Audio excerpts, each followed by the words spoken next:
Bonsoir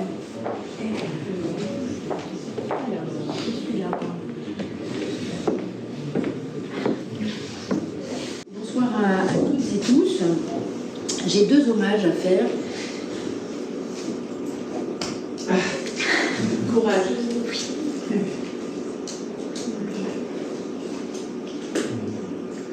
Tu veux que je vienne ou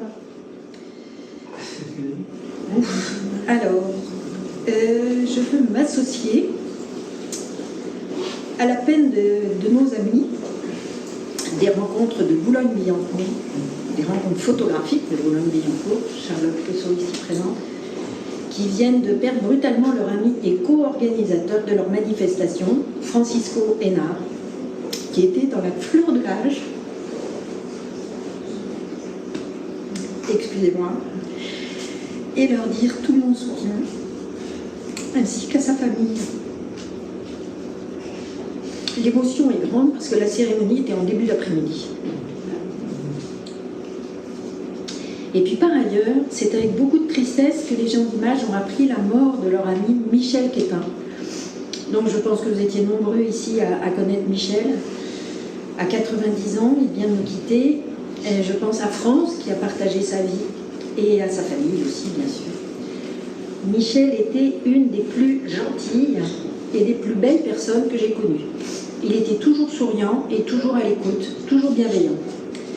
Il était archiviste, paléographe, historien et photographe, membre de gens d'Images de longue date, et quand je vous dis longue date, c'est les années 60. Il a apporté beaucoup d'attention et donné de nombreux conseils aux adhérents, notamment en ce qui concerne l'organisation d'un fonds d'Images et sa conservation. Il est né en 1935 à Aurillac, il a étudié à l'école des Chartes et fait ensuite toute sa carrière professionnelle aux Archives nationales. Il était à la retraite de cette activité depuis 2001, mais n'a jamais cessé de pratiquer la photographie. Il a déposé son fonds personnel de 60 000 photos aux archives départementales du Cantal. Je vous propose de vous lever et un instant de silence à la mémoire de Michel et de Francisco.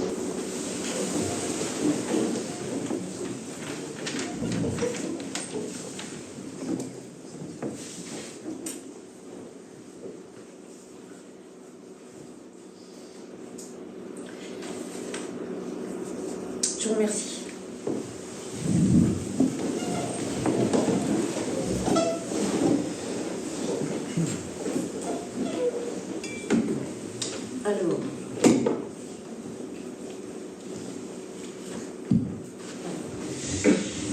Alors, on va reprendre le cours des choses avec ce bel atelier que j'appelais de mes voeux depuis longtemps. J'ai eu du mal à convaincre un peu notre invité. C'est mieux si j'ai pas de larmes quand je lui parle. Voilà. Et nous allons donc parler ce soir d'anthropologie et de photographie. D'abord, merci à la DAGP qui nous accueille dans son bel auditorium. Et donc, nous recevons aujourd'hui Andrea Eschenberger, membre de Gens d'Images, elle aussi, de longue date, mais pas des années 60, là, il faut quand même le dire. Docteur en anthropologie et photographe. Andrea est brésilienne et suisse-allemande. Elle vit en France depuis 22 ans.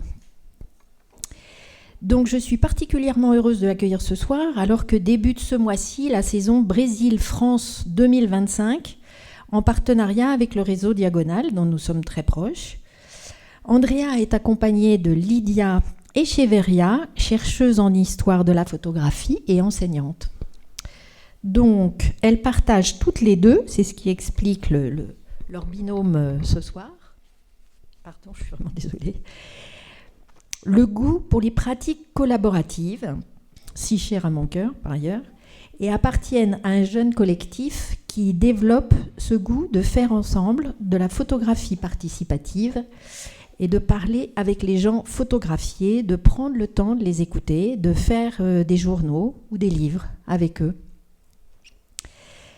Alors avant de les laisser échanger et vous présenter le travail d'Andrea, je voudrais encore vous dire un mot, car cette rencontre me permet d'évoquer le souvenir d'Emmanuel Garrigue, qui a fondé dans les années 80 et présidé jusqu'en 2011 l'association Anthropologie et Photographie.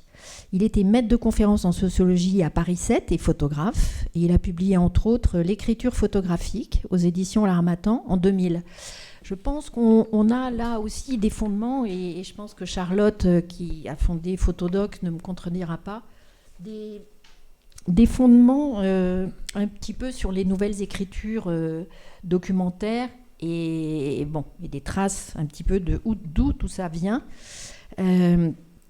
Alors, il disait justement dans ce livre, au-delà des règles possibles d'analyse et de lecture des photographies, et en utilisant la sociologie, l'ethnographie ou la psychanalyse, mon travail s'efforce de présenter et de développer les deux versants d'une même recherche. Une sociologie visuelle pour savoir ce qui est vu, et une sociologie du regard pour savoir comment cela est vu. Andrea nous dira comment elle s'inscrit dans ses pas, elle qui l'a bien connue. Et à sa suite, avec Sylvaine Connor et d'autres, elle a poursuivi ses recherches et réflexions au sein d'une nouvelle association, Arpia. Alors, je tourne la page. Donc Emmanuel Garrigue était lui aussi proche des gens d'image. Il a animé à plusieurs reprises des ateliers comme celui-ci, ateliers sur cette discipline des sciences humaines sur laquelle il a beaucoup travaillé. Il voulait démontrer qu'en anthropologie, la photographie est un outil qui permet d'approfondir les études en créant une mémoire tangible et visuelle des rencontres faites sur le terrain. Et c'est ce que nous allons découvrir avec le travail d'Andrea, qui dit souvent: pour les anthropologues, je suis trop photographe, et pour les photographes, je suis trop anthropologue. Mais à l'image, et sans jeu de mots, de Claude Lévi-Strauss, qui pensait que l'humanité se décline au pluriel, Andrea use de tous ses savoirs photographiques et théoriques pour servir les femmes et les hommes auxquels elle s'intéresse authentiquement, que ce soit au Brésil ou en France, en aller et retour constant. Et maintenant, à vous deux la parole. J'ouvre peut-être le bal. Merci beaucoup pour ces présentations. Bonsoir d'abord. C'est bon pour le micro? C'est bon. Je suis ravie d'être avec Andrea ce soir et de t'accompagner dans cet échange, mais c'est surtout toi qui auras la parole, t'accompagner sur ces 15 dernières années de photographie, parce que tu as décidé à un moment que tu serais peut-être davantage photographe qu'anthropologue. Alors, c'est le débat, mais l'un n'empêche pas l'autre, bien entendu. Donc, tu as une formation en anthropologie qui guide ta pratique de la photographie, et tu voulais commencer cette discussion avec une citation que nous avons à l'écran. Et est-ce que tu veux te lancer à partir de cette citation? Pourquoi pas. Bon, merci à toutes et tous d'être là. Merci beaucoup Nathalie pour l'invitation, pour l'accueil des gens d'image. Ça va comme ça? Oui, donc Trinh Minh-ha, c'est quelqu'un qui est un peu multitâche aussi. Elle est enseignante à l'université, elle est cinéaste, elle est philosophe, elle a un pied dans les sciences humaines aussi, sociales. Cette phrase, elle sort d'un film qu'elle a fait dans les années... Elle est vietnamienne et elle réside aux États-Unis. Et dans les années 80, elle a fait un film qui s'appelle Réassemblage en Afrique. Et à un moment donné, elle sort cette phrase où elle dit qu'elle ne cherche pas à parler d'eux, mais elle cherche à parler en proximité. Et donc, c'est une phrase que j'ai bien gardée pour moi parce que je me suis sentie très concernée. C'est ce que je cherche à faire quand je fais de la photographie. Et donc, c'est pour ça qu'on s'est dit qu'on pourrait commencer la soirée à partir de cette phrase et à partir de quelques images qui illustrent un petit peu ce propos. Alors, peut-être juste ces images, elles arrivent après ta thèse de doctorat en anthropologie. Oui. Anthropologie visuelle. Oui, exactement. Donc, voilà, comme disait Lydia, à un moment donné, j'ai décidé que mon chemin, c'était vraiment la photo et pas l'université. Donc, j'ai fait des études d'art à la base et ensuite des études d'anthropologie. Et quand j'ai fini ma thèse, je me suis dit que c'était plutôt la photo que ce serait mon chemin. Mais l'anthropologie, elle est venue enrichir ses parcours photographiques. Et ça part un petit peu de mon sujet des thèses, parce qu'en fait, j'avais travaillé avec une communauté d'indigènes au Brésil. Et en arrivant dans cette communauté, ils m'ont bien accueilli parce que j'avais un appareil photo. Mais pendant 1 an et demi, je n'ai pas fait mes photos. À chaque fois, je faisais des photos à leur demande. Donc, ils avaient des choses qu'ils voulaient photographier, ils voulaient se présenter d'une telle manière. Donc, à chaque fois, ils venaient me demander ces images. Et donc, à la fin, j'ai fini par travailler sur ça. C'était un moment où les communautés indigènes questionnaient beaucoup la construction de leurs images, parce que c'était souvent nous, les autres, qui venaient les prendre en photo. Et là, ils voulaient construire leur propre image et utiliser l'image aussi. Ils ont compris le pouvoir de l'image, donc ils utilisaient les images dans leur lutte pour terre, pour des droits collectifs, etc. Et donc, voilà. Donc, j'ai pris cette habitude d'être à l'écoute et de vouloir proposer une image sur laquelle les gens pourraient se reconnaître. Et donc, ça, ces images, malheureusement, nous ne les voyons pas, parce que c'est un travail que tu as fait dans la thèse en anthropologie. Et donc, vous avez convenu avec la communauté d'indigènes qu'elle ne serait pas diffusée. Et suite à ça, tu as une commande de l'université pour photographier les paysans sans terre. Et tu appliques du coup ce que tu as appris dans la manière de regarder un groupe humain dans cette commande qu'on te passe. Et ça, c'est les images que nous avons à l'écran. Voilà, donc là, en fait, on est dans le sud du Brésil, dans des communautés où les gens avaient déjà les droits aux terres, parce qu'en fait, les paysans sans terre, ils vont s'installer dans des terres qui sont inexploitées, ils vont commencer à l'exploiter, à occuper les lieux en construisant des maisons, etc.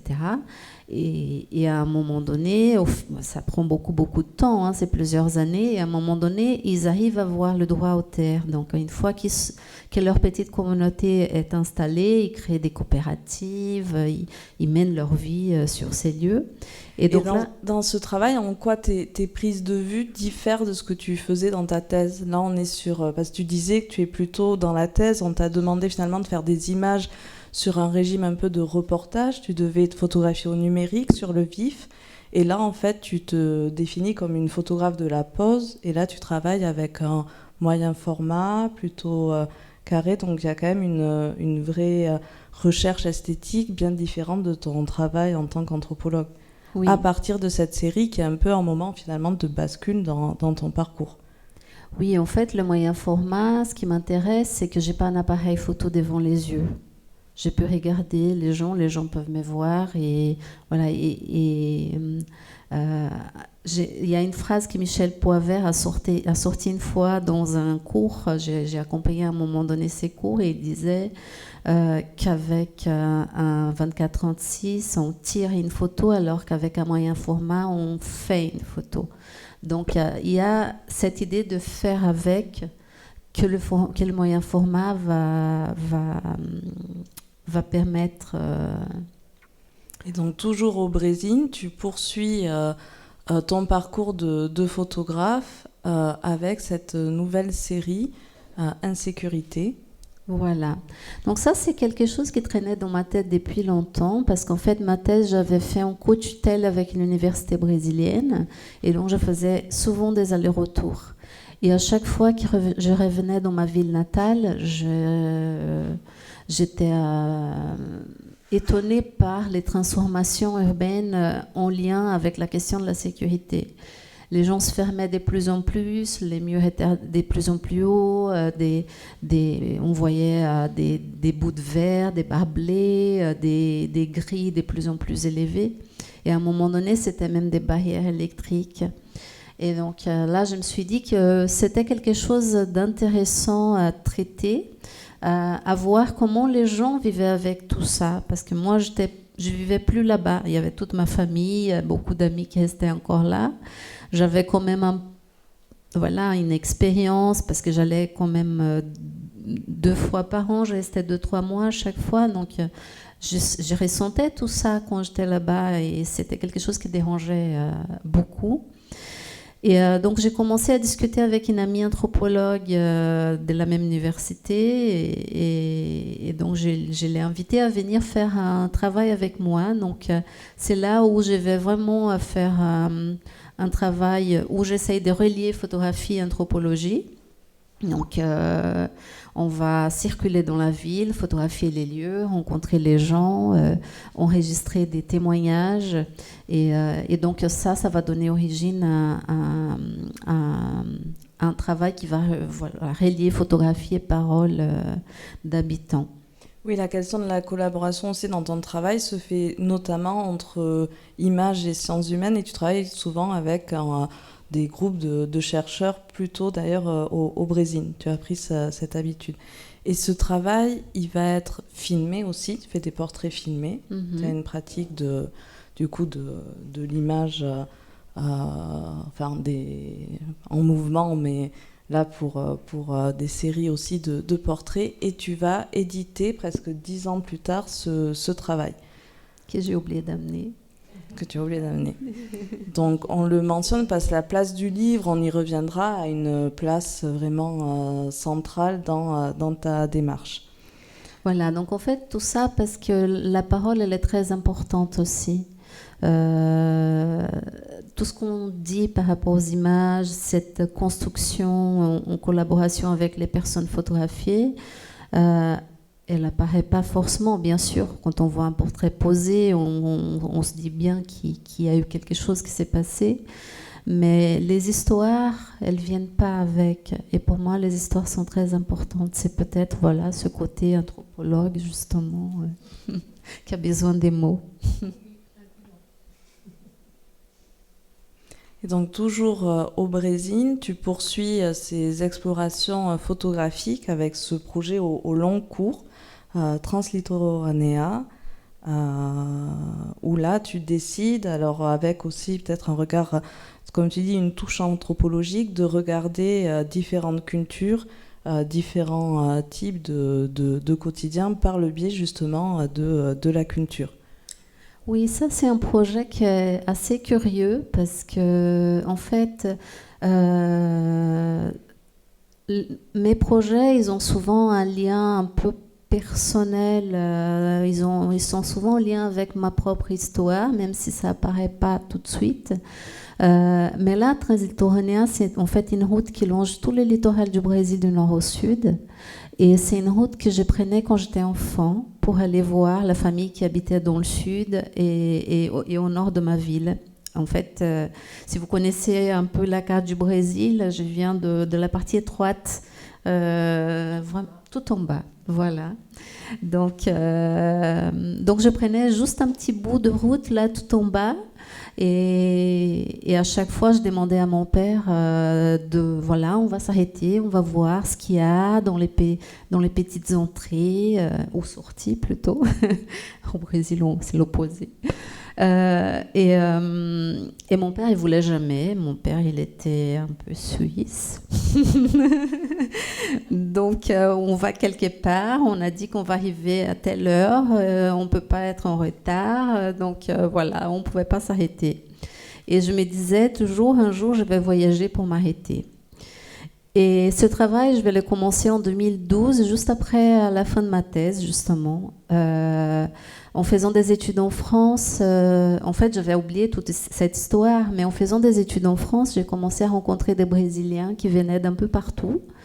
Et moi, en étant du Sud et en étant partie juste après l'université, j'ai jamais eu vraiment l'occasion de voyager dans mon pays et de connaître toute cette diversité culturelle de cet immense pays. Et donc en France, j'ai commencé à rencontrer des Brésiliens qui venaient de partout et je me disais, mais c'est incroyable parce que je dois sortir de mon pays pour rencontrer cette diversité. Et donc quand j'ai fini la thèse, j'avais besoin de prendre une grosse bouffe d'air. Et je me suis dit, tiens, c'est peut-être le moment de prendre la route. Donc j'ai commencé ce projet en finissant la route vers l'extrême sud. Et après, j'ai fait encore un bout à mon compte jusqu'à Rio. Et avec cette partie, j'ai réussi à avoir un prix du ministère de la Culture du Brésil, Funarte, qui m'a permis de finir le voyage et de faire une exposition avec un petit catalogue. Et donc là, dans ce voyage, l'idée, c'était simplement de voyager pour m'arrêter et faire des rencontres. Donc, c'est un voyage qui va durer en tout 3 mois. Et donc, voilà, il y avait cette idée de diversité culturelle qui devrait apparaître dans les images aussi. Donc, c'est encore une fois l'anthropologie qui vient de manière très discrète, bien sûr, parce que je ne parle pas, c'est simplement dans les images. Mais on voit, voilà, là on voit un Saint-Georges qui parle des cultes afro-brésiliens. À côté, on a une dame que j'ai photographiée dans une église catholique. Donc voilà, par des petites touches, ces différences culturelles, elles vont apparaître. Il y a une photo, je ne sais pas si c'est avant ou après, avec des indigènes. La famille avec la famille, la voilà. Donc, et des rencontres aussi de photographes ambulants. Voilà. Image assez incertaine. On n'a pas l'impression que ce sont des photographes ambulants, mais oui, tout de avec suite, ces portraits portés. Quand j'ai vu ça, ils étaient au bord de la route et je me suis dit, mais qu'est-ce qui s'est passé avec ces enfants? Je suis allée le voir et donc ils vendaient leur travail simplement, c'était des photographes ambulants. De nouveau, tu fais du film pendant ce projet que tu éditeras par le biais que tu éditeras par tes propres moyens. C'est une auto-édition, on y reviendra certainement sur ce développement dans ton travail et peut-être c'est Taramela, c'est ça? Oui, le nom de ta maison d'édition. Et donc, comme on est dans la partie aller-retour France-Brésil, nous arrivons sur le premier projet parisien avec Squat en 2013. Voilà, donc c'est encore un projet qui va croiser mon histoire, parce que là, on est dans l'appartement d'une voisine qui est décédée à l'âge de 90 ans. Quand je suis arrivée dans le bâtiment, elle avait 85, elle était assez seule.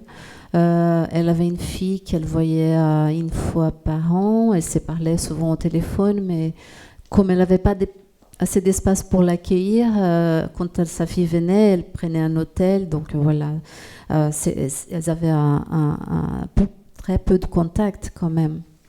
Et ça me faisait trop la peine de la voir s'affaiblir, parce qu'à la fin, les derniers 6 mois de sa vie, elle sortait même plus de son appartement. On habitait au 2e étage sans ascenseur, et elle avait plus la force pour descendre et monter les escaliers. Donc, quand elle est décédée, sa fille, elle avait su que l'appartement où j'habitais avait été squatté avant que j'arrive et que le propriétaire avait eu beaucoup de difficultés pour vider l'appartement. Donc elle avait peur qu'on squatte l'appartement de sa mère. Et du coup, elle m'a donné les clés pour que j'allume une lumière et que j'ouvre une fenêtre de temps en temps. Et donc je me suis dit, bon, c'est moi qui va faire un squat dans cet appartement, un squat photographique. Et donc pendant 2 mois et demi, j'avais les clés et j'allais de temps en temps photographier l'appartement. Et donc je lui ai acheté une fleur en hommage et à chaque fois je reviens et je photographie la fleur dans différents moments. Voilà. Et c'est quelque chose qui va qui va être une sorte de refrain dans le livre, parce qu'après ça va devenir un livre d'artiste où je mélange photographie et texte. Donc je raconte un petit peu toute cette histoire. Et un petit film. Il y a un petit film, parce que comme il était un exemplaire unique, je me suis dit je vais le filmer en le lisant pour pouvoir montrer. Et donc du coup, voilà, c'est devenu un petit film aussi. Et le noir et blanc apparaît, ou plutôt les nuances de gris apparaissent là pour la première fois dans ton travail avec Squat. J'ai l'impression. Tu ne photographiais pas forcément, tu avais plutôt un usage de la couleur. En fait, j'ai commencé à photographier en noir et blanc. Quand j'étais à la fac au Brésil, je faisais que du noir et blanc. J'avais une pratique du labo qu'après j'avais abandonnée parce que voilà, dans des petits appartements parisiens, on n'arrive pas forcément à monter un labo. Et donc voilà, la pratique du noir et blanc, elle est restée un peu de côté. C'est vrai que j'aime beaucoup la couleur aussi. Et c'est surtout avec Translitoranea, je me disais, mais voilà, c'est un pays des couleurs, le Brésil. Il faut le faire en couleur. Et voilà, donc du coup, mais pour ça, j'ai eu besoin de faire la fleur en noir et blanc, comme ça. Parfois, on n'arrive pas trop à expliquer pourquoi, mais tout l'appartement, il est photographié en couleur et juste la fleur en noir et blanc. Et là, on arrive à un projet que tu arrives à mener, notamment grâce à ta commande ta première commande sur les lettres de campagne que je pense, le directeur des Photonales découvre, enfin expose. Et donc, suite à l'exposition des lettres de campagne, cette commande, tu vas avoir une commande photographique avec le projet Les 1000 briques. Oui, en fait, j'ai eu l'occasion d'exposer l'aide de la campagne au Photonal. Et à l'époque, il y a une personne qui est allée voir cette exposition et par la suite, elle me fait une invitation. Et c'est en fait la psychologue qui travaillait dans cette maison d'arrêt, la maison d'arrêt de Beauvais. En sachant que la maison d'arrêt, elle est fermée et en ayant entendu plein d'histoires très fortes, elle s'est dit c'est dommage que ces histoires elles disparaissent avec le mur de cette prison. Et donc elle a eu l'idée, comme elle aimait beaucoup la photo, de faire un livre photo, texte sur la dernière année de fonctionnement de la maison d'arrêt. Et là, du coup, comme on était en proximité avec Fred Boucher des Photonales, c'est devenu une résidence artistique diaphane. Et donc pendant un an, j'ai pu y aller à plusieurs reprises. Et ce qui était intéressant, c'est que en fait, l'invitation, elle est venue parce que cette personne, Isabelle Marseille, elle avait vu les photos, les portraits, surtout des paysans. Et elle s'est dit, des portraits comme ça peut être très intéressant pour ce projet. Et une fois qu'on a eu l'autorisation pour entrer dans la prison, on a eu l'autorisation avec l'interdiction de montrer des visages. Et donc, du coup, je me suis dit, bon, ok, et maintenant, quoi faire ? Et donc, je me suis dit, voilà, j'ai pas le choix, il faut prendre ça comme un défi. Et donc l'idée que j'ai eue, c'était très bien parce que du coup, ça m'a obligée quelque part à amener la collaboration dans le projet.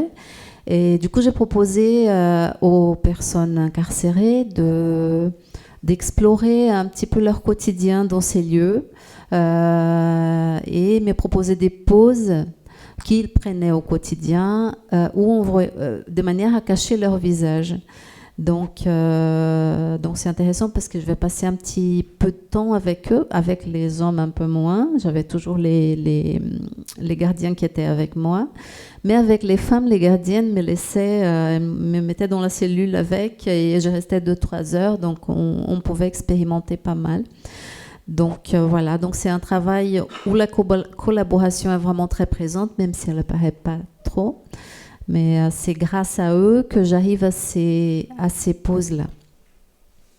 Et c'est aussi à partir de ce projet, c'est la première fois que tu te dis, vu que le projet initial, qui était des portraits, enfin une série de portraits un peu comme sur la première commande que tu avais au Brésil, n'était pas envisageable, il fallait aussi trouver une solution. Et donc c'est à ce moment-là que tu décides vraiment de travailler presque en binôme avec les personnes avec qui pour trouver justement des solutions plastiques et répondre à cette commande. Oui. Avant ce projet...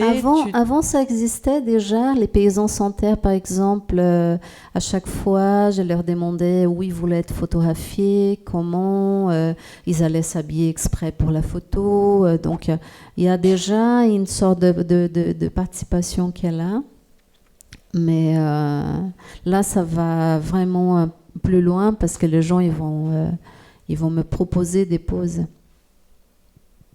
Donc on repart. Alors il y a aussi une édition là de Diaphane. Oui, donc du coup parce que là on est sur un projet un peu comme sur Squat aussi. C'est des projets qui sont initiés pour être des livres déjà en fait. Oui, quasiment tous tes projets. Alors maintenant tous tes projets sont initiés pour devenir. À partir des livres. de là, oui, en effet.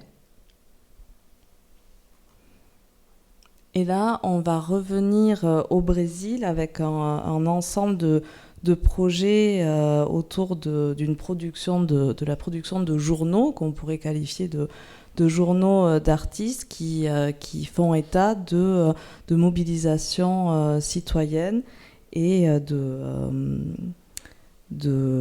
mobilisation citoyenne. Donc on travaille un peu plus politique dans ce parcours.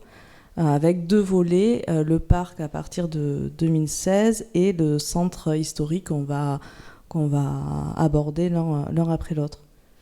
Oui, en fait, on revient encore sur les liens avec mon histoire personnelle. Je suis vraiment très, très touchée par tout ce qui se passe chez moi. Florianópolis, c'est une ville donc, dans le sud du Brésil. La plupart de la ville, c'est sur un île. Et pendant début des années 2000, ça a été identifié comme une des villes de meilleure qualité de vie du Brésil.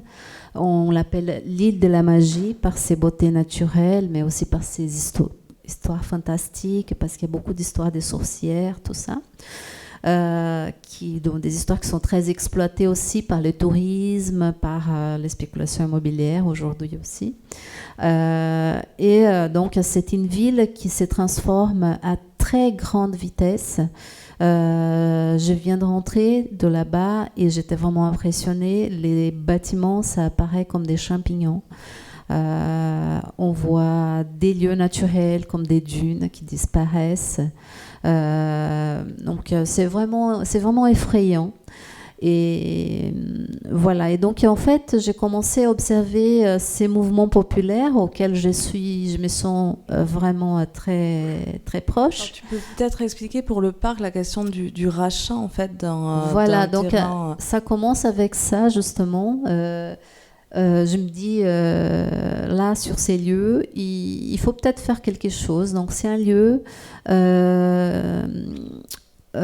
naturel, au bord de la mer, qui appartenait à l'État, un lieu protégé, et que dans les années 80 a été vendu de manière irrégulière. Donc, c'est devenu une propriété privée. Mais c'est toujours dans un imbroglio judiciaire pas possible. Mais en 2014-15, on a annoncé la création d'un hôtel de luxe sur ces lieux, un bâtiment de 18 étages avec marine. Et donc, ces mouvements populaires, il a commencé à intensifier l'occupation qu'ils faisaient déjà de ces lieux.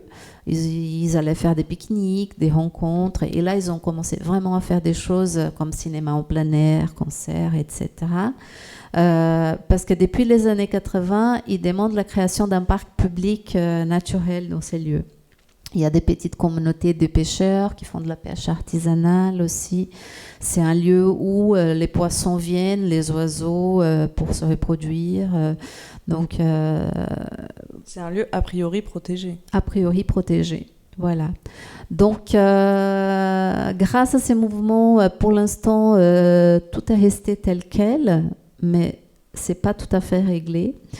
Et donc, du coup, en 2017, je sors ce journal qui est doublement collaboratif, on va dire, parce que je vais voir les gens qui participent de ces mouvements populaires.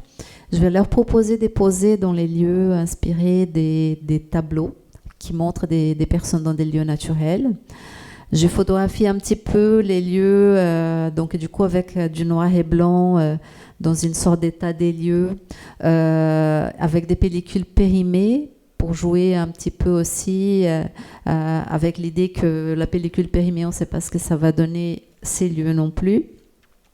Et je propose à deux amis universitaires, un urbaniste et une anthropologue qui est aussi écrivaine, d'écrire des textes pour le journal.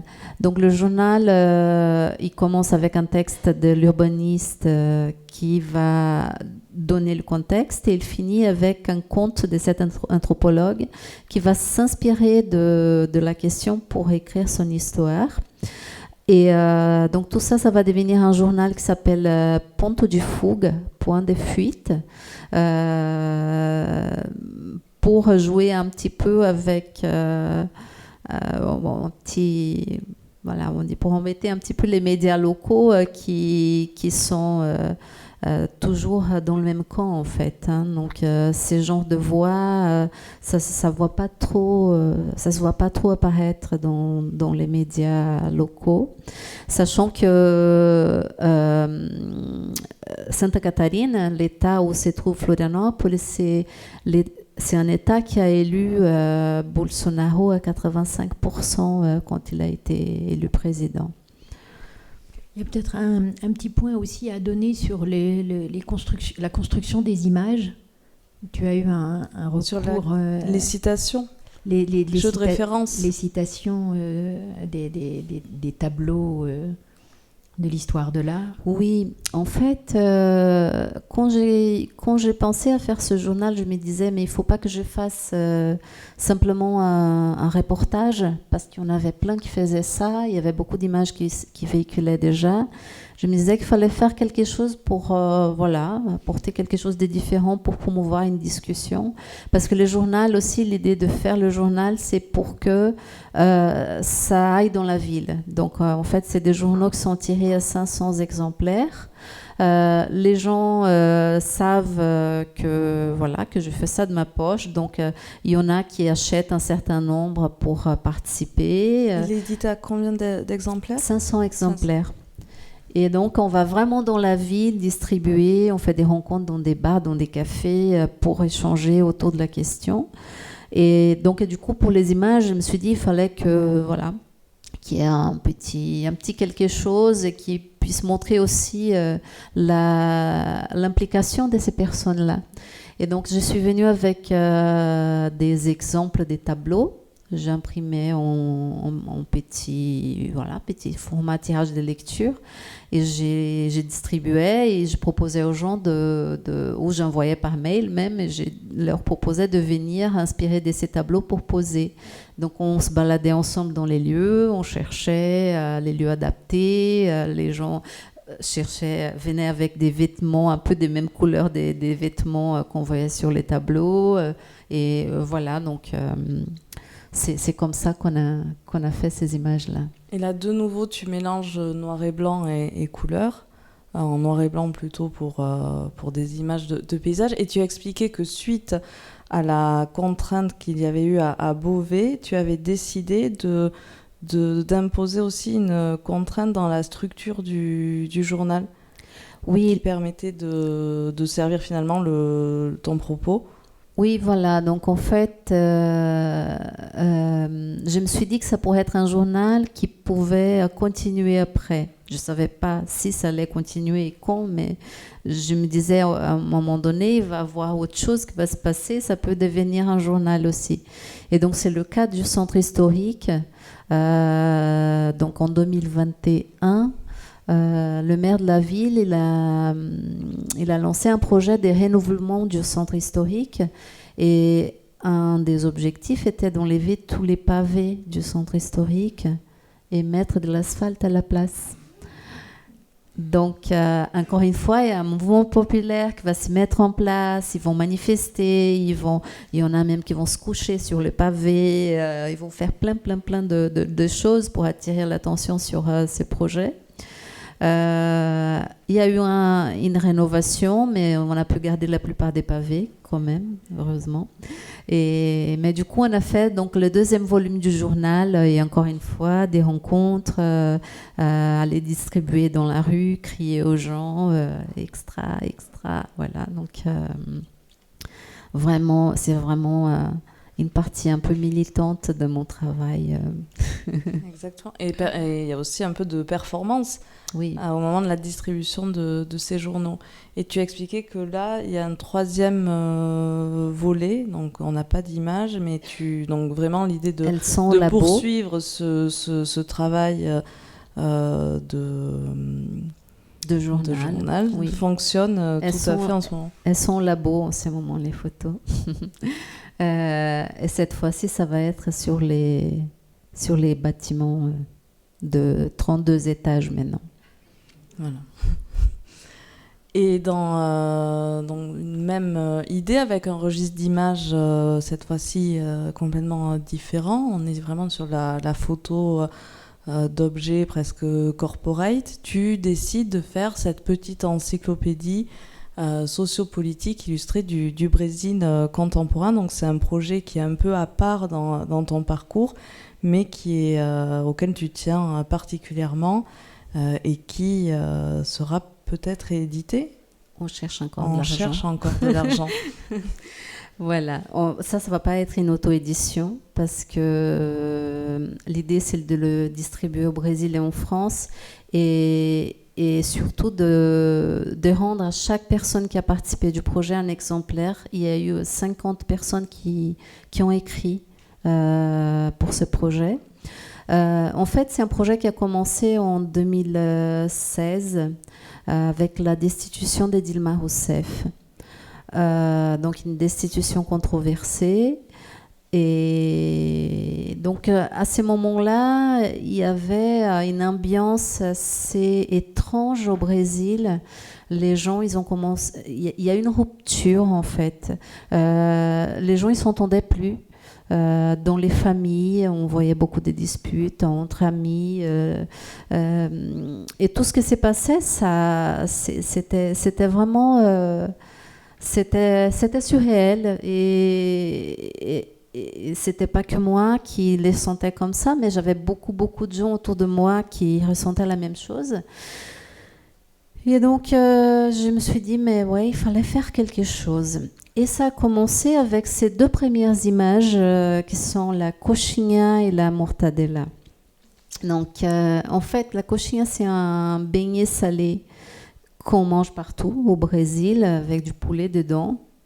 Tous les Brésiliens, je suppose, qui regardent ça, on a envie tout de suite de manger une coxinha. Et donc, j'ai trouvé curieux parce qu'à un moment donné, on a commencé à appeler les gens de droite des coxinhas. Et en réponse, on a commencé à appeler les gens de gauche des mortadelles. Et donc, je me suis dit, mais c'est quand même assez curieux. Pourquoi ? Et donc, j'en ai parlé à des amis et voilà, on s'est dit, peut-être il y a quelque chose à faire. Donc, les mêmes amis qui travaillent dans le journal avec moi. Et donc, je me suis dit, tiens, ça peut être intéressant de constituer un inventaire d'images parce qu'il y a plein d'éléments du quotidien qui, à un moment donné, vont recevoir une tournure politique. Et donc, j'ai commencé à faire cette liste. Donc, je suis arrivée à 50, mais au fil du temps, parce que ça a commencé en 2016 et je l'ai arrêté en 2023 avec la fin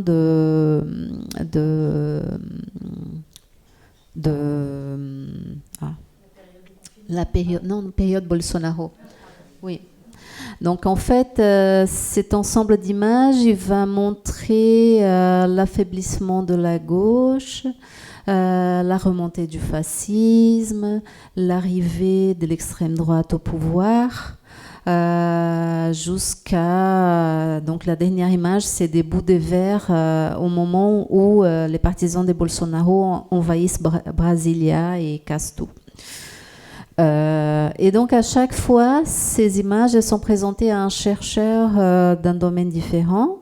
Et je leur demande, il y a une personne d'ailleurs qui est ici parmi nous. Et donc je demande à chaque fois à la personne de parler de la tournure politique de l'image. Donc elle va raconter, va parler un peu de cet objet-là et voilà, et donner ce contexte politique. Et donc, c'est devenu la petite encyclopédie sociopolitique illustrée du Brésil contemporain. Donc, c'est quelque chose qui est né pour être un livre, mais j'aimerais quand même que ça circule, parce que mes petites éditions, auto-éditions, il n'y a pas de diffusion. Et là, il y a eu beaucoup d'investissement de la part de ces personnes et c'est quand même des sujets assez d'actualité parmi nous. Donc, voilà. Et donc, on repart sur un projet de commande en France. C'est vrai que la transition était un peu difficile à partir de cette petite encyclopédie. Tu m'avais parlé des couleurs qui étaient assez... Enfin là, ça serait une maquette définitive. Presque. L'éditeur, il aime bien. En fait, je suis suivie par Loco Édition. Et donc, Eric, voilà, il a dit s'il y a des changements, ce sera des très petits changements. Et en fait, l'idée de très particulier, les couleurs que tu voulais, ces trois couleurs primaires, en fait, là on le voit mal à l'image. Les couleurs de la couverture, en fait, c'est les verts et jaunes, c'est le drapeau du Brésil, qui a été vraiment approprié par l'extrême droite comme étant un peu leur uniforme. Et le rouge, donc c'est la couleur de Lula. Mais aussi, c'est la couleur du Brésil, parce que Brésil vient des braises de rouge. Voilà, et je trouvais qu'on ne voyait pas forcément le rouge à l'image. C'est d'ailleurs pas les trois couleurs primaires. Un peu sombre. Ouais, un peu sombre. Voilà, mais je me rappelais qu'il y avait une signification forte par rapport à ce choix des couleurs. Voilà, et donc ça parle de cette rupture, en fait. La couverture, elle permet de parler de... Et donc là, la difficulté, c'est le financement pour le coup. Pour l'instant, oui. Donc c'est tout prêt. Mais voilà.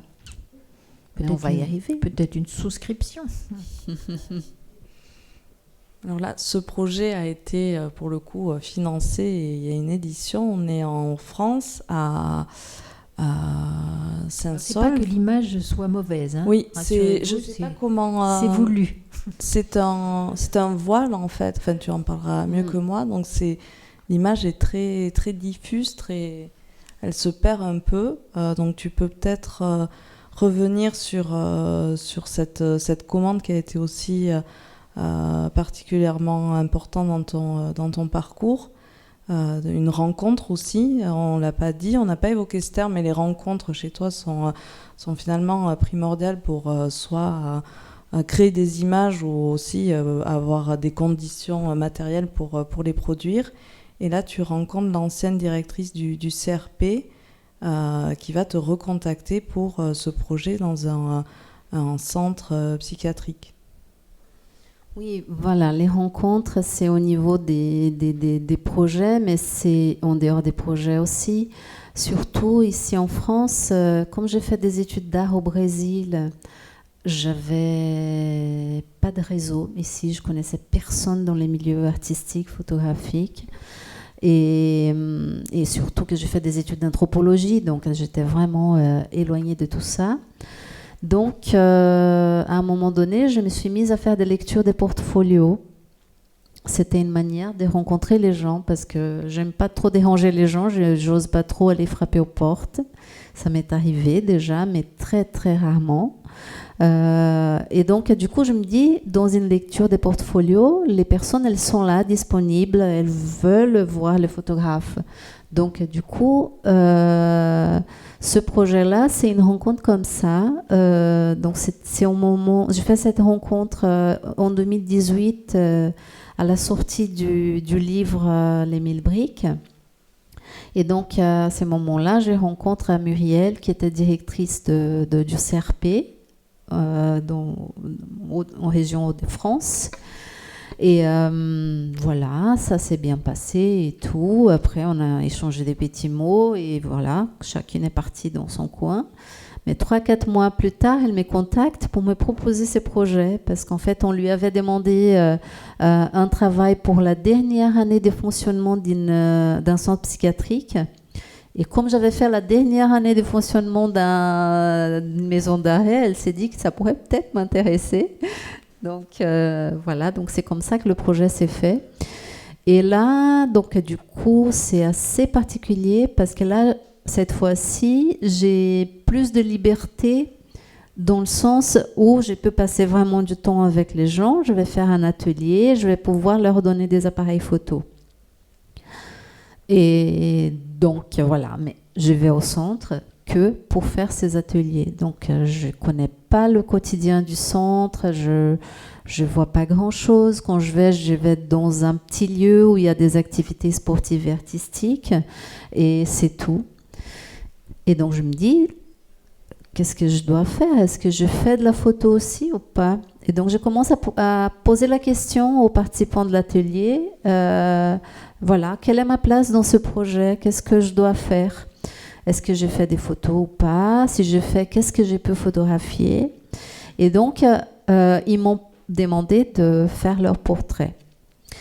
Au tout début, comme je ne savais pas trop si j'allais photographier, je me suis dit, je vais faire une sorte de journal parce que je faisais les allers-retours Paris-Saint-Saulve, pas très loin de Valenciennes. Donc, ça me faisait 2 heures de train. Donc, quand je rentrais, je tenais ce petit journal pour raconter un peu l'expérience du jour. Et j'étais à un moment donné contente de mon journal. Je me disais, je ne vais pas faire des photos. Et ils m'ont demandé de faire leur portrait.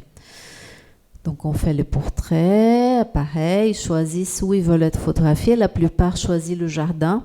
Donc, c'était un centre dans un lieu un peu excentré, des vieux bâtiments années 70, mais avec beaucoup de verdure autour. Et pour eux, le jardin, c'était un lieu qui leur permettait de se sentir en dehors du centre psychiatrique. Et donc, tout le monde a choisi d'être photographié là-bas. Ok, très bien. Et après, on allait faire une exposition dans les nouveaux lieux, dans l'hôpital où le centre allait s'installer. Donc, vraiment hôpital, couloir blanc, mur blanc de partout. Et on allait faire une exposition dans la salle commune de l'hôpital. Et donc là, quand les infirmières ont vu les portraits, elles ont commencé à se demander, mais c'est un peu compliqué d'exposer ces portraits dans un hôpital. On les impose vraiment, on les met dans leur place de malade en fait. Hein, donc ça peut être très compliqué pour eux. On ne sait pas comment ils vont accueillir ça. Donc j'ai proposé qu'on discute de ça avec eux. La plupart voulaient montrer leurs portraits, mais il y avait ces réticences. Donc, entre une séance et autre, j'ai décidé de mettre plein de couches de blanc sur les portraits, de manière à ce qu'on ne voit pas les visages. Et donc, on a pas mal discuté. Et donc, je disais, voilà, que pour moi, c'était une manière de montrer notre difficulté à voir la maladie, en fait. Donc, on essaye de cacher d'une certaine manière. Donc, déjà, ils étaient dans un centre vraiment très, très éloigné de la ville. Donc, il y a toujours cette idée d'éloigner ces gens-là. Et pour l'exposition, donc, ce que j'ai proposé, c'est que ces portraits soient tout blancs, déjà imprimés sur du tissu transparent. Et donc, quand les gens voient ces portraits, il faut qu'elles s'approchent, il faut qu'elles fassent le tour pour pouvoir voir un peu de l'image. Donc, pour moi, ça faisait un peu une métaphore aussi. Donc, l'idée de, voilà, on vous propose de vous approcher de ces histoires-là. Et donc, du coup, là, dans l'hôpital, c'est eux qui ont photographié. Donc, ils ont photographié les lieux, d'abord le jardin, puis après, ils ont commencé à rentrer dans l'hôpital, jusqu'à aller dans une chambre d'isolement pour photographier les lieux.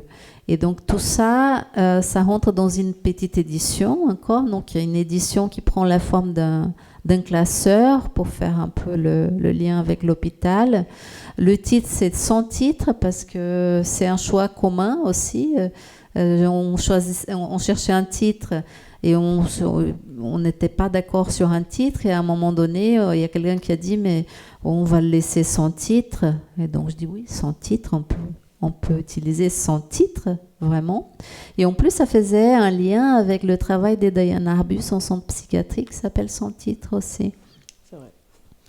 Donc, j'ai trouvé que c'était intéressant d'utiliser ce titre et on l'a fait comme ça avec un code barre. Voilà. Bon. Et donc, du coup, il y a 3 carnets à l'intérieur. Il y a un carnet avec ce récit de mes retours en train et leurs photos qui sont mises dans une séquence. Après, vous pouvez les feuilleter à la fin, il est là. Et ce portrait qui sont posés au milieu du classeur. Et donc, avec Lydia et Nathalie, on avait échangé un petit peu sur ce projet. Et j'ai fini par dire que c'est un projet qui est assez important quand même si c'est une commande. C'était pas un choix de ma part, mais il va poser plein d'éléments qui vont être très importants par la suite dans ma pratique. Oui, mais là, c'est vrai que tu commences à installer finalement un protocole que tu vas répéter avec 4 éléments clés qui vont rester dorénavant. Enfin, pour l'instant, qui sont constants, c'est déjà la participation des personnes qui sont concernées par le projet. Tu vas maintenant souvent donner des appareils photo et montrer, diffuser ces images. Le choix peut-être davantage du portrait comme vraiment écriture photographique, alors qui bien sûr, on l'a bien vu depuis le début dans ta pratique, mais qui là va aussi devenir plutôt un portrait peut-être plus doux, posé, dans des nuances de gris, on va le voir. Le recours à l'écriture, donc là, il y a peut-être un peu aussi l'anthropologue qui revient dans ce projet avec vraiment ce carnet de route. Hein. Moi, j'ai l'idée c'est vrai que les anthropologues travaillent beaucoup comme ça, avec ces sortes de carnets, de journaux de bord, en fait. Et finalement, la place de l'édition qui était déjà là, mais qui... et en plus, ici, c'est une édition quand même assez aboutie. C'est une sorte elle est assez complexe, avec plusieurs livrets. Bon, là, c'est le CRP qui édite. Oui, mais c'est aussi artisanal. C'est fait en interne par l'équipe de l'époque, à 100 exemplaires. Donc, oui, on est presque sur un livre d'artiste, finalement. Et donc ces différents éléments, on va les retrouver dans les projets parisiens qui sont un des derniers, le dernier volet de notre présentation. Je crois que nous avons le temps. Il nous reste on est dans le timing. Une petite demi-heure à peu près, peut-être un peu moins, 20 bonnes minutes. Voilà, pour ce dernier round, avec les lieux, les travaux récents à Paris. Donc d'abord, on est dans l'après-Covid, 2021 à peu près, avec ce projet intitulé les fresques. Alors ce qui était intéressant, c'était que jusqu'à présent, tu disais que tu n'osais pas photographier vraiment Paris, et que maintenant tu te sens peut-être plus à même de le faire comme tu l'as fait depuis le début au Brésil. Oui, en fait, après avoir travaillé avec les indigènes, je me suis toujours posé la question de la légitimité. Est-ce que je suis légitime pour ça ? Et c'est peut-être pour ça aussi que mes projets ils ont souvent un lien avec ma propre vie. Et donc, à Paris, il y avait Squat, mais j'avais ce lien avec cette dame, et pour moi, c'était, voilà, c'est venu naturellement. Et là, avec les fresques, pareil, c'est venu naturellement. Là, en fait, ça, c'est l'école primaire, c'était juste à côté, c'est l'école maternelle. Oui, il était mon fils quand on habitait dans ce quartier. Donc, on est dans le 11e arrondissement. C'est un quartier que j'ai habité pendant 15 ans. Et donc voilà, mon fils il était en école maternelle, je faisais partie de l'association des parents de l'école. D'ailleurs, il y a une autre maman de l'association qui est là. Et donc à un moment donné, les parents d'élèves ont décidé de proposer au budget participatif de la ville la création des fresques devant les écoles et dans un petit square qui se trouve juste en face des écoles. Et pourquoi ? Parce qu'en fait, on était dans la rue des Impôts, une rue très grisâtre, pas très belle. Et aussi parce qu'au bout de cette rue, il y avait la Belle Équipe, où il y a eu un des attentats en 2015. Et tous les ans, au mois de novembre, on avait droit aux militaires avec leurs grosses mitraillettes dans les rues, devant les écoles, parfois même à côté des portes des écoles. Donc c'était quand même assez impressionnant. Donc il y avait cette histoire qui revenait tous les ans, qui se réveillait. Et voilà, donc il y a eu ce projet, je me suis dit, tiens, encore une fois, il y a une sorte de mouvement citoyen là qui s'est mis en place pour proposer quelque chose. Donc ça m'a fait tout de suite penser à mes projets brésiliens. Donc je me suis dit, bon, pourquoi pas faire quelque chose ici aussi. Et donc j'ai commencé à photographier les parents d'élèves. Donc on s'est retrouvés dans ces squares. J'ai commencé à regarder un peu l'histoire des lieux. En fait, ça s'appelle rue Godefroy-Cavaignac. C'est la rue. Donc, Godefroy-Cavaignac était un journaliste qui a beaucoup lutté pour les droits de l'homme, qui a été expulsé de la France plusieurs fois. Le square s'appelle Olga Bancic, donc le nom d'une résistante qui a été tuée par les nazis. Et en plus, voilà, les écoles, elles ont accueilli des enfants qui ont été envoyés en camp de concentration après ces histoires d'attentats. Donc je me dis, il y a quand même plusieurs couches d'histoire qui sont comme, voilà, très, très, très lourdes. On est dans un quartier où il y a des grosses transformations depuis très longtemps déjà, donc un processus de gentrification qui est vraiment très important. On voit de plus en plus des familles qui s'en vont parce qu'ils n'ont plus les moyens de rester dans le quartier, ils s'agrandissent, ils ne peuvent pas avoir plus grand, c'est trop cher. On a même des classes dans les écoles qui ferment. Donc je me suis dit il y avait plein d'éléments en lien à la ville, en lien à l'histoire, qui pourraient être intéressants d'être traités dans un projet photo. Donc j'ai commencé avec les portraits des parents d'élèves, mais je me suis dit c'est intéressant d'avoir aussi le regard d'autres personnes qui puissent venir raconter leurs propres expériences du lieu. Et donc c'est là que j'ai fait la rencontre avec la Maison Doisneau. Et à ce moment-là, on cherchait un photographe pour faire... Oui ? Non, j'ai pas passé assez d'images. Je pensais qu'il y en avait un peu moins sur les fresques. Mais finalement, parce que moi, j'ai toujours eu du mal à comprendre c'est un peu la proto-histoire des projets parisiens, les fresques. Ces fresques ne seront pas votées au budget participatif. Non. Et tu décides de mener un projet photo personnel qu'on voit à l'écran, donc cette série Les Fresques, qui va devenir finalement une commande photographique passée par la maison Robert Doisneau de Gentilly, qui appartient c'est un centre d'art photo du réseau Diagonal. C'est pas vraiment une commande photographique, en fait, ça va rentrer avec ce projet dans le projet qui s'appelle la rue Godefroy-Cavaignac, dans un dispositif qui est tenu par le réseau Diagonal. Donc le réseau Diagonal, pour ceux qui ne connaissent pas, c'est un réseau qui réunit différentes structures photographiques en France.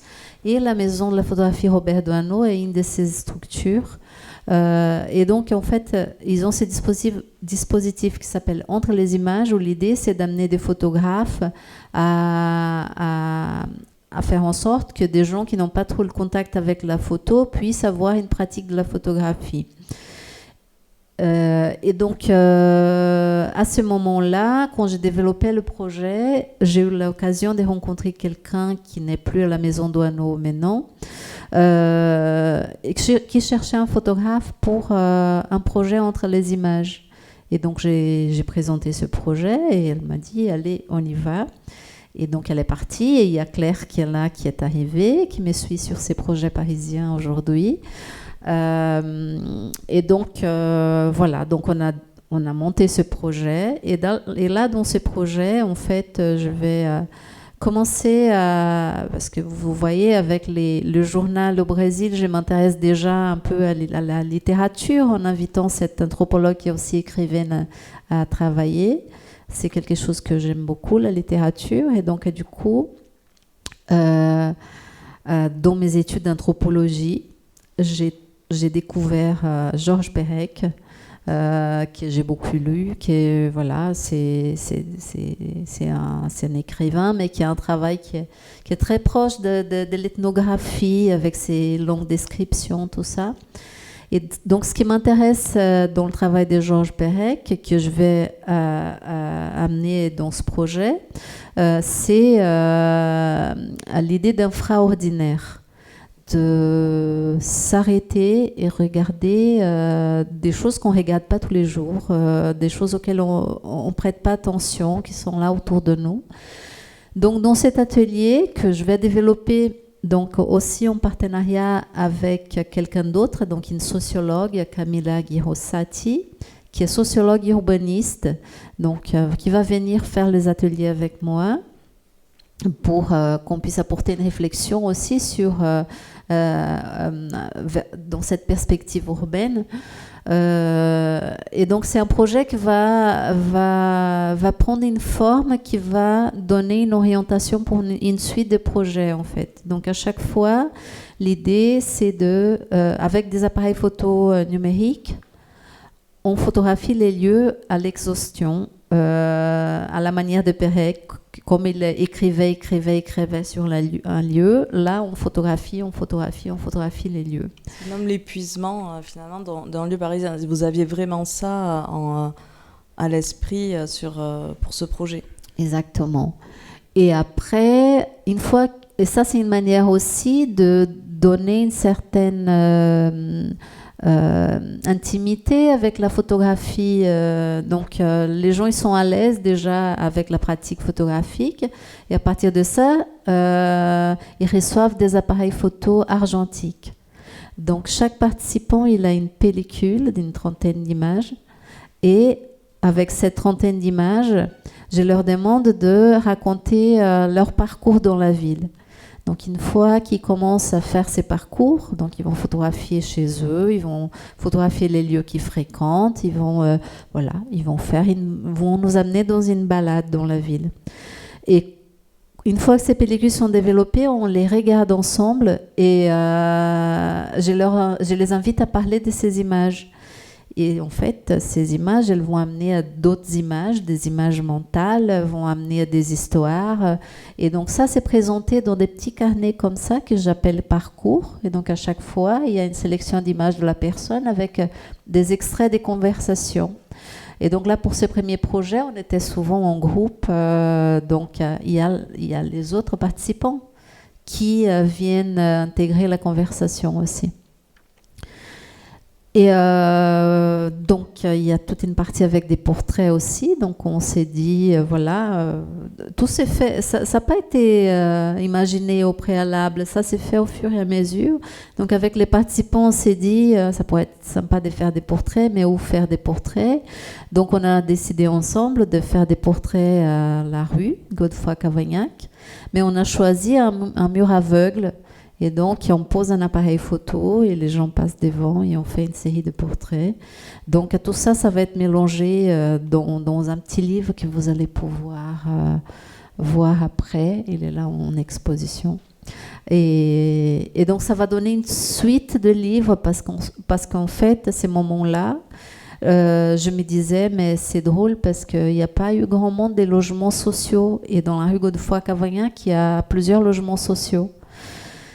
Et je vois passer un appel à candidature de la mairie du 11e pour des résidences artistiques dans des logements sociaux. Et donc, je propose la suite du projet pour un logement de la rue Godefroy à Cavagnac. Mais en fait, c'était les bailleurs qui choisissaient les artistes. Et c'est un bailleur de Ménilmontant qui a choisi mon projet. Et donc, il m'a envoyé dans une autre histoire qui était vraiment très intéressante aussi, parce que je suis tombée dans un bâtiment qui reçoit des gens pour une période maximale de 3 ans. Et pendant ces 3 ans, donc, les gens, il faut qu'ils règlent leurs problèmes dans la vie, qu'ils se trouvent un nouveau logement. Et là, pour ces projets, les gens qui sont venus participer, c'était essentiellement des migrants et tous africains, chacun d'un pays différent de l'Afrique. Donc, il y a eu 8 personnes, 2 personnes avec des enfants, donc 10 en tout. Et donc là, c'est un autre processus qui va se mettre en place parce que c'est des gens qui ont vraiment des choses, on va dire, plus importantes à penser qu'un atelier photo. Donc toute cette partie photographie à l'épuisement, à la Pérec, on va sauter dans ce projet. Et je vais travailler individuellement, je vais voir un par un, montrer comment utiliser un appareil photo et chaque personne va faire son parcours photographique et pareil, on va faire les discussions après. Et donc ça, c'est un livre qui vient de sortir là en fin d'année et qui, voilà. Peut-être que tu peux dire un mot parce que les couvertures de ces livres sont vraiment répondent aux éditions de Pérec au Seuil. Et toi, là, on est sur de l'auto-édition avec ta maison qui s'appelle Taramella. Peut-être que tu peux nous en dire un mot.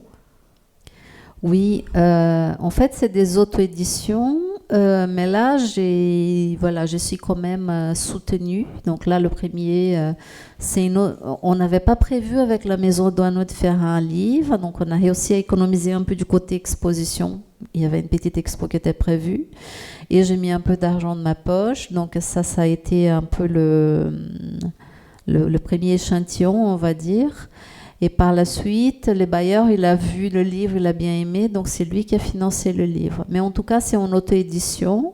Ça veut dire que c'est à moi de faire la distribution du livre. Donc, je profite des rencontres comme ça. Voilà, parfois, il y en a qui m'accueillent pour parler du livre. Mais je tiens vraiment parce qu'en fait, c'est vraiment un travail immense d'éditer un livre avec un éditeur. Parce qu'un éditeur, voilà, il y a une maison d'édition, il y a plein de frais derrière, il y a des frais de distribution, etc. Et pour des petits projets comme ça ne marche pas. Donc, l'auto-édition, c'est une manière de pouvoir faire les choses. Et Taramella, donc en portugais taramel, c'est un mot qui définit une sorte de loquet qui est très répandu au Brésil, surtout à la campagne. Et c'est un loquet, en fait, c'est juste un bout de bois avec un clou au milieu et ça tourne facilement comme ça. Et donc, c'est dans l'idée que les portes et les fenêtres avec des taramellas s'ouvrent facilement. Donc, comme j'ai toujours cette idée des rencontres qui est un peu la base de mon travail, je me suis dit que ça pourrait être un petit mot sympathique pour la maison d'édition. C'est très bien trouvé. Et ton dernier projet qui finalement est un peu... sous-tendait tout ton parcours. Là, on se retrouve dans l'îlot 13, là où tu vis actuellement et où maintenant la photographie va vraiment se fondre avec ta vie quotidienne. Donc, on est vraiment sur... c'est toi-même qui te met dans une démarche à la Georges Pérec pour avoir cette sorte d'acuité sur cet infra ordinaire. Donc là, on est depuis tes fenêtres. Voilà. C'est la vue de ma fenêtre.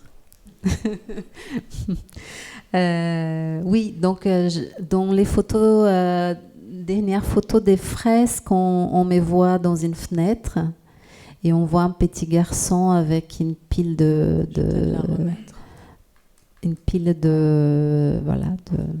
prêt à déménager. Donc c'est mon fils et moi.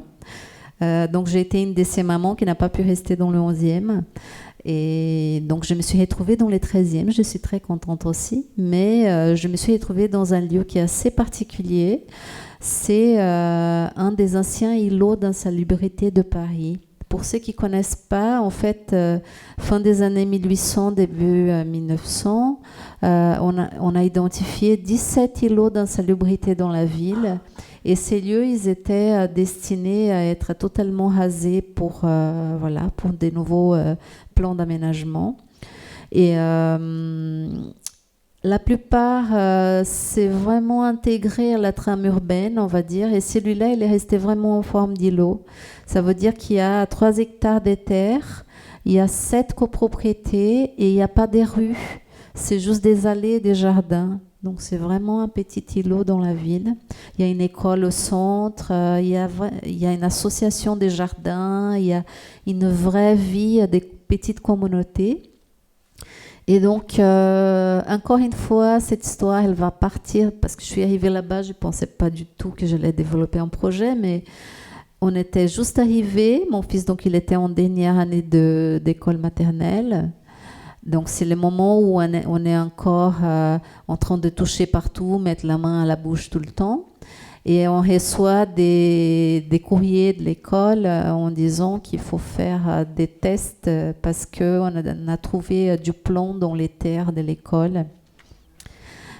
Et donc voilà, ça a été un moment où il y a plusieurs parents qui étaient un peu stressés. Donc je me suis dit, tiens, encore une fois, l'histoire, elle revient et elle vient se pointer dans la vie des gens et les secouer un petit peu. Donc c'est peut-être l'occasion de commencer un nouveau projet.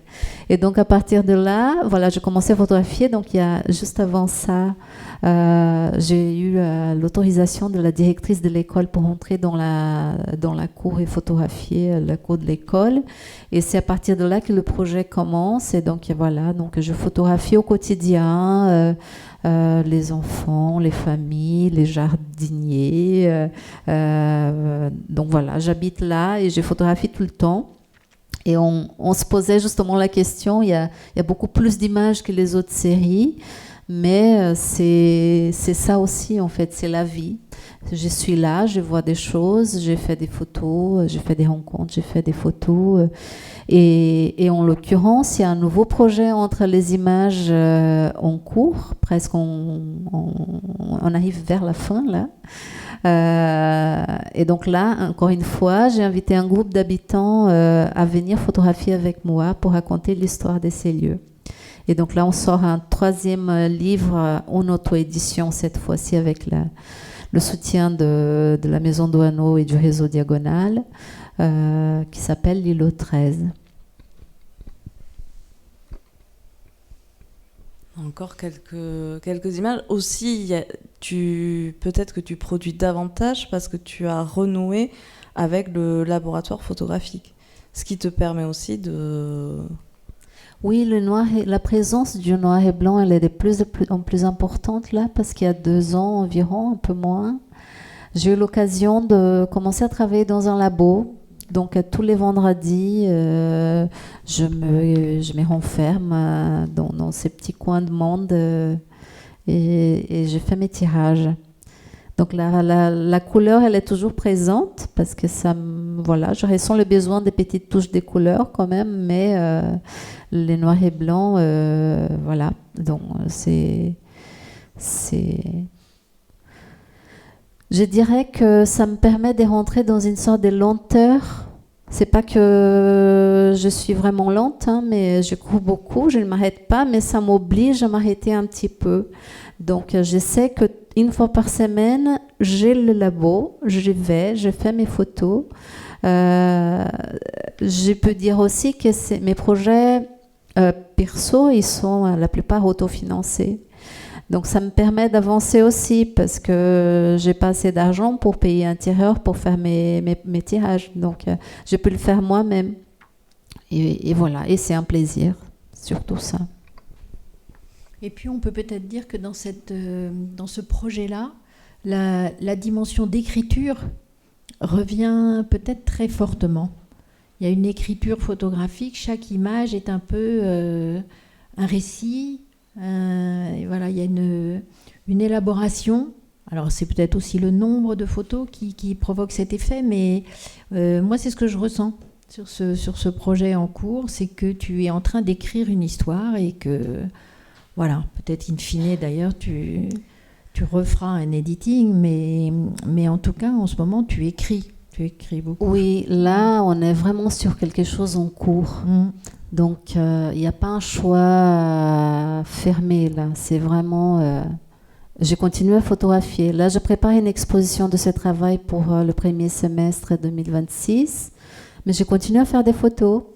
Et j'étire des photos. Donc peut-être qu'il y a des photos que j'ai déjà tirées et que je ne vais pas utiliser. Et il y a aussi une autre dimension, tu cherches des photos. Tu cherches des photos anciennes de ce lieu.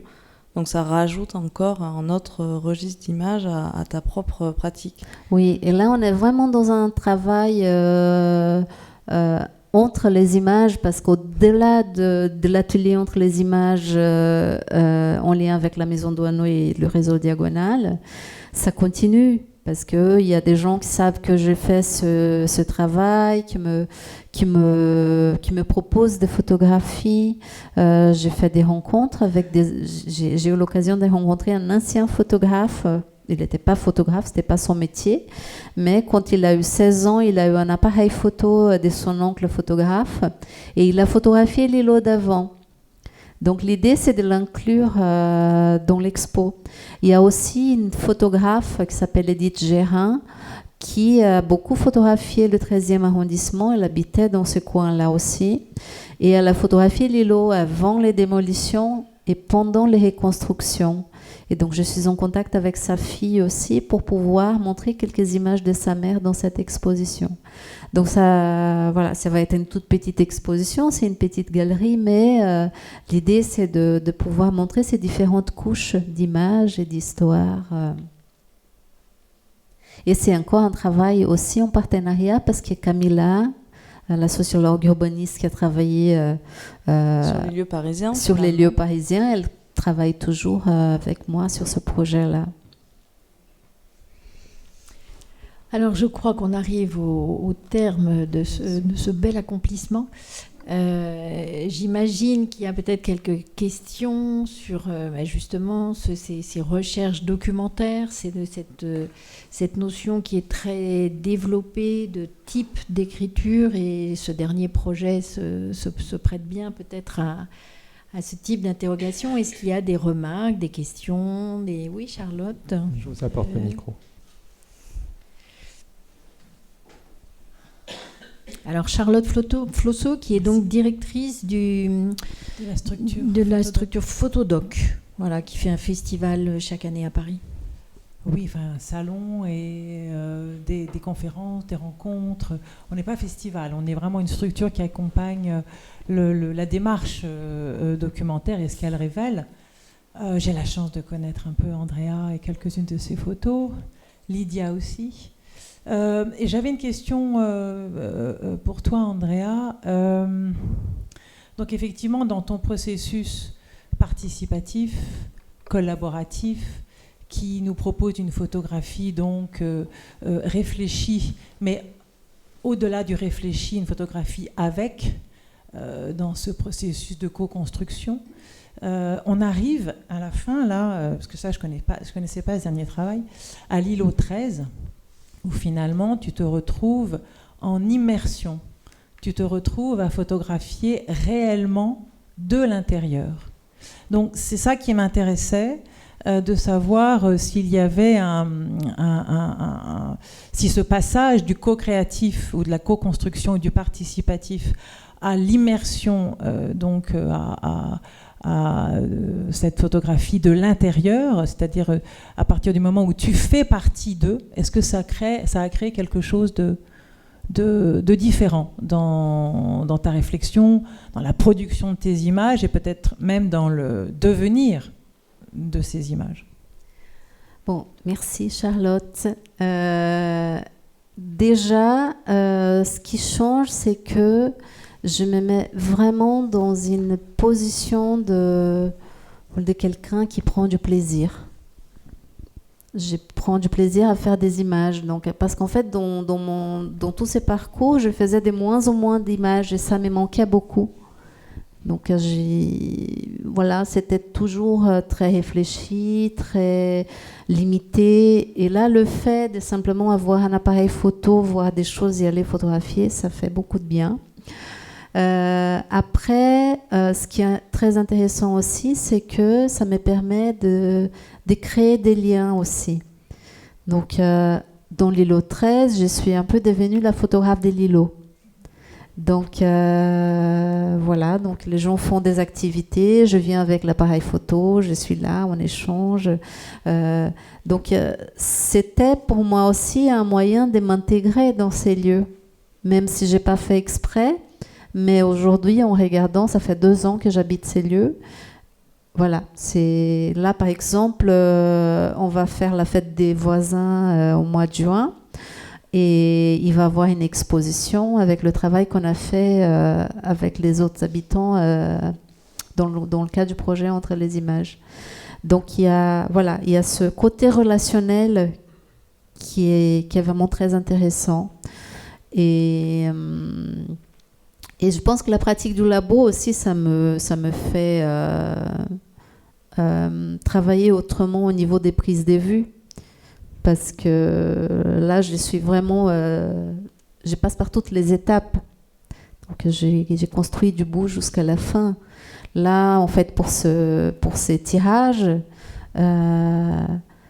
j'essaye de faire des tirages très doux, pas très contrastés, pour évoquer cette douceur, mais en même temps, il y a un danger qu'il y a derrière. Là, par exemple, l'enfant qui est assis là avec les mains au sol, on sait que c'est un sol dangereux. Donc, voilà, donc il y a toujours ces petites intentions qui sont là, mais j'ai l'impression que c'est une photographie plus libre quand même. Ah, plus libre, ah oui. C'est vraiment intéressant parce que... quelque part, le fait d'être dans une démarche participative, ça ne t'apporte pas la même chose qu'une photographie à laquelle tu appartiens directement. Là, tu parles de liberté dans cette étape-là.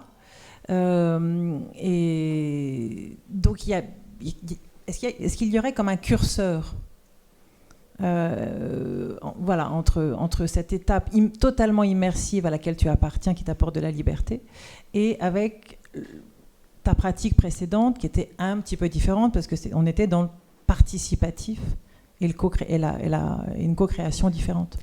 Oui, mais quand je parle de plus libre, c'est pas par rapport à la participation, parce que j'ai quand même toujours besoin d'être acceptée. Même si je demande pas aux gens voilà comment je peux faire cette photo-là, mais il y a quand même une sorte il y a une relation qui est bien établie. Mais je dis plus libre par rapport au protocole. Donc, j'ai travaillé beaucoup avec des protocoles. Là, quand on discutait avec Nathalie l'autre jour, il y avait ça aussi en fait. Quand j'ai fini ma thèse, je me suis dit le chemin que je choisis, c'est le chemin de la photo. Il faut y aller maintenant.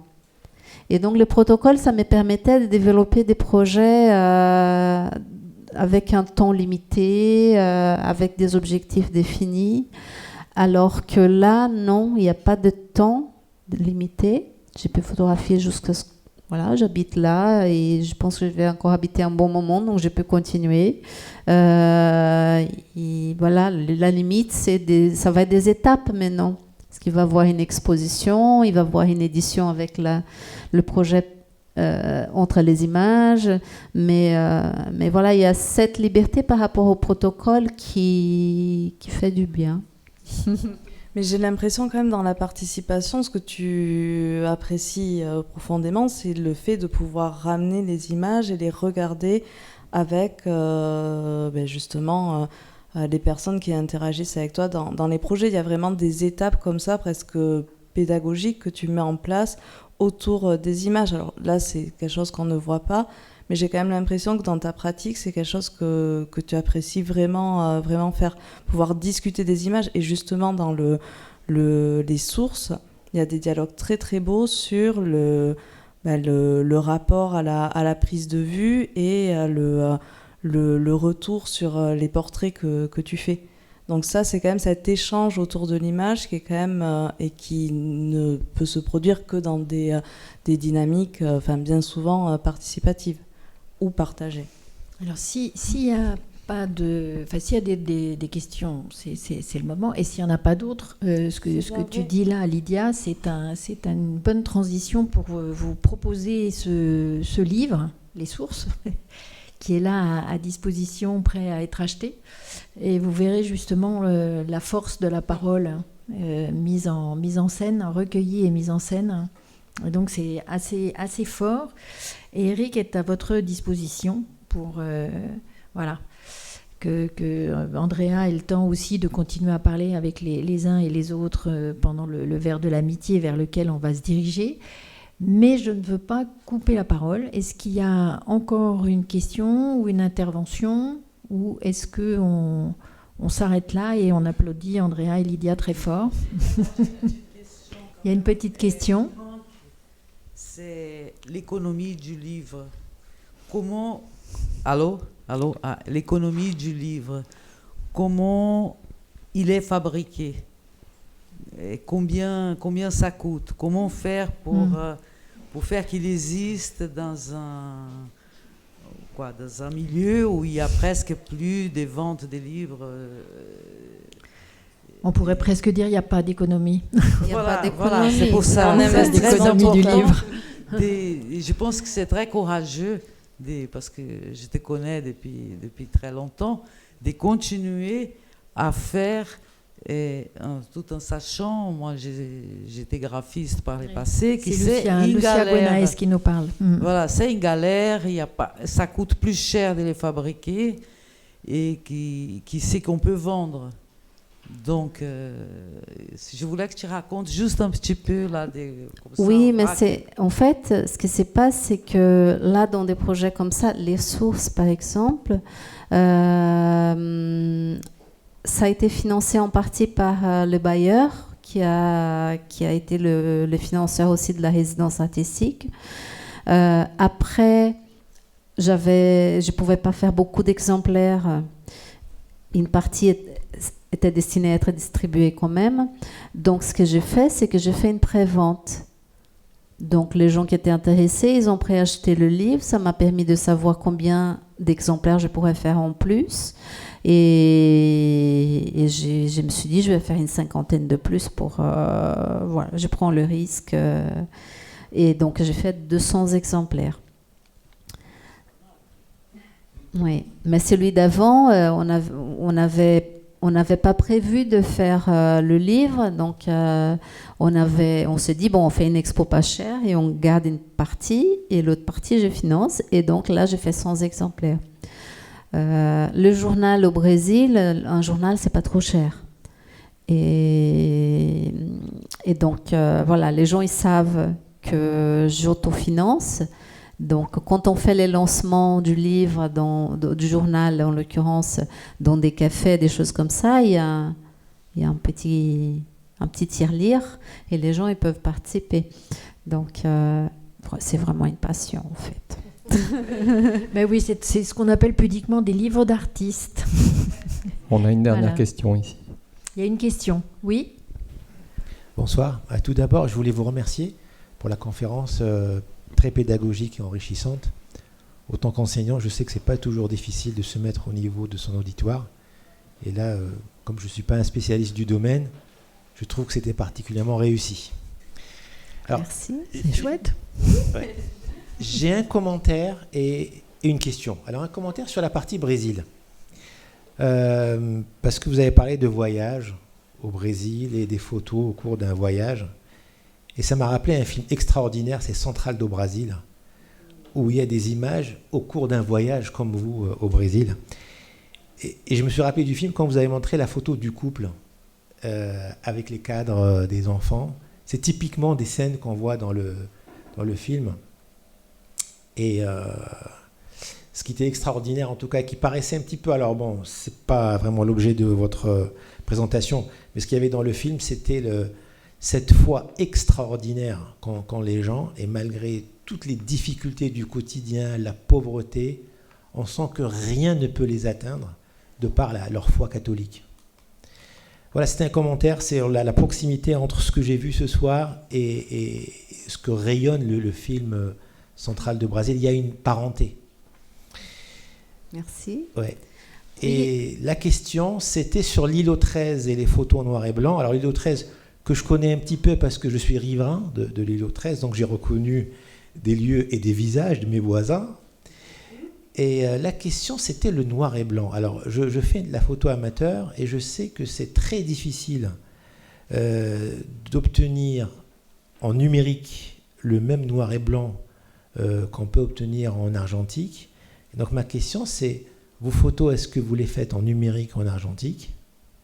Et est-ce qu'aujourd'hui, alors moi, ça fait quelques années que j'ai mis de côté la photo, est-ce que le développement de la photo numérique permet aujourd'hui d'avoir des photos noir et blanc d'aussi bonne qualité que celles obtenues avec l'argentique? Et je vous remercie d'avance pour vos réponses. Merci à vous. C'est une question que je ne peux pas vous répondre parce que je ne travaille pas en numérique. Je travaille qu'en argentique. Donc, mais c'est aussi, voilà, j'ai eu une pratique du numérique que je n'ai pas aimée. Et j'aime bien aussi, encore en parlant des contraintes, on a un certain nombre d'images et donc il faut bien réfléchir avant de faire une photo. Donc on passe du temps à la prise des vues, un peu plus de temps peut-être, parce qu'on réfléchit plus, on cherche plus, mais on passe moins de temps devant un ordinateur. Et je préfère être avec les gens qu'être avec une machine. Retour aux pratiques lentes et humaines. Un grand merci pour ce déroulé très tranquille mais complet et qui nous permet de mieux connaître Andrea, qui est un peu timide dans la vie et qui dit pas assez ce qu'elle fait et comment elle le fait et tout ça. Alors que voilà, je pense qu'il y a une œuvre en construction et qu'on a encore de belles surprises à venir devant nous. Donc merci pour cette révélation. Merci. Merci Lydia. Mais merci à toi. Et merci, un grand merci à Lydia qui a vraiment qui accompagne le travail d'Andrea depuis un moment et qui, je trouve, en a une compréhension en profondeur et qui a permis de bien scander le déroulé et tout ça. C'était formidable. Merci beaucoup à toi. Merci aussi. Pour l'invitation.